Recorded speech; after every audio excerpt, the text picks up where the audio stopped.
Welcome back to CBS This Morning. There are new questions about how police handle mental health calls following disturbing video of a sheriff's deputy restraining an 18-year-old. The deputy was responding to a 911 call that the teenager, Nakia Trigg, was jumping in front of cars and threatening suicide. But she was not doing either when he approached her.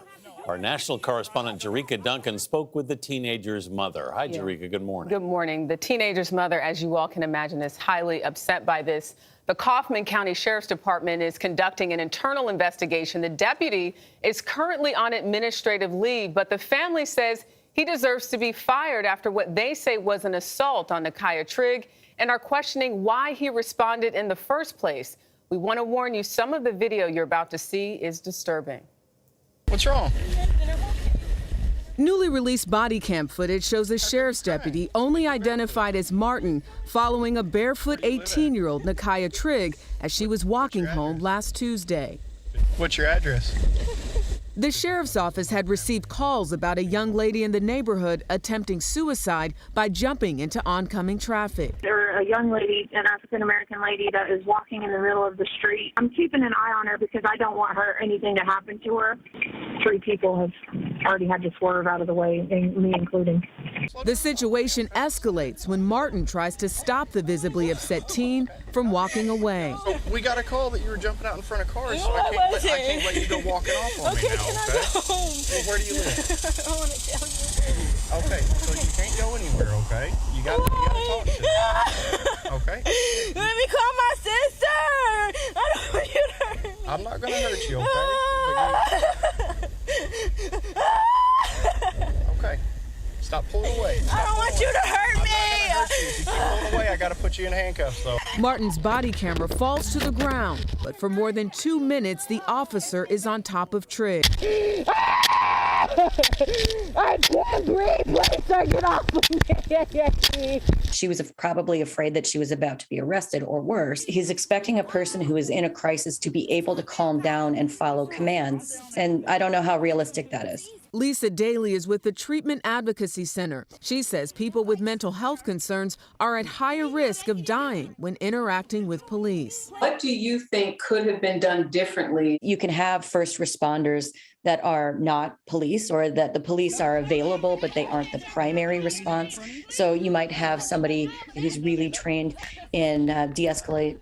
The sheriff's office says Martin was following protocol, adding that in an effort to prevent the female from running into traffic or sustaining an injury, Deputy Martin executed a control technique taught by the Kaufman County Sheriff's Office. It's called a top mount and is commonly used in jiu-jitsu and allows the deputy to control the lower body without impeding breathing. Nikki Ray is Nakia's mother. If that is their statement, that would have been a move that he would have needed to do when she was still on the main road attempting to run in front of cars.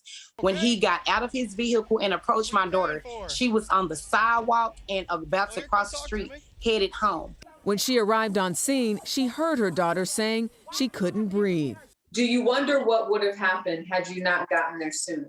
That is one thing that I don't even want to think about. Why does she need handcuffs? Trigg was taken to the hospital for a mental health evaluation and released 15 minutes later, according to her mother. If someone is in mental distress, law enforcement, people who are trained to respond to criminal activity should not be those who respond to someone who is in mental distress. Kim T. Cole is the family's attorney and echoes Daly's concerns about law enforcement and situations involving mental health. They do not have the training for it. They're called out when someone has broken the law. This is not the same as a teenage girl who is having an emotional moment. When Trigg complained that the handcuffs were too tight, Ray could not understand why the deputy handcuffed her daughter in the first place. She says she reached to rub her daughter's wrist to calm her down, but police say Ray struck the deputy. The video is not clear as to exactly what happened, but Ray has been charged with assault on a public servant and interference with public duties. Another concern for Ray, she says she got a call from the sheriff's office that Deputy Martin tested positive for COVID. Oh, that's like Deputy Martin, who was on top of her daughter. Right. Exactly. Has her daughter been tested yet? Her daughter has been tested. The mother's results came in. They're negative. She's still awaiting her daughter's results.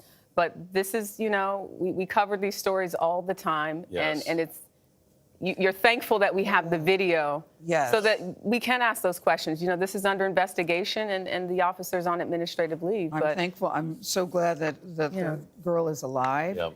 But I don't understand why, in hindsight, 2020, why he didn't just walk behind her and just see where Walk she was her home. going. Walk her She's home. clearly upset. She's clearly upset and afraid. This is a perfect example of a case where you need someone who has better training to respond, right? There was never an allegation that she was violent toward herself or anyone else. And the fact that the mother was trying to de-escalate the situation, that shouldn't be her job, but she was very aware of the optics. And she got down to the same level as that deputy to say, what's going on? The use of handcuffs is just inexplicable. I think a lot can be learned here. Thank you, Jericho.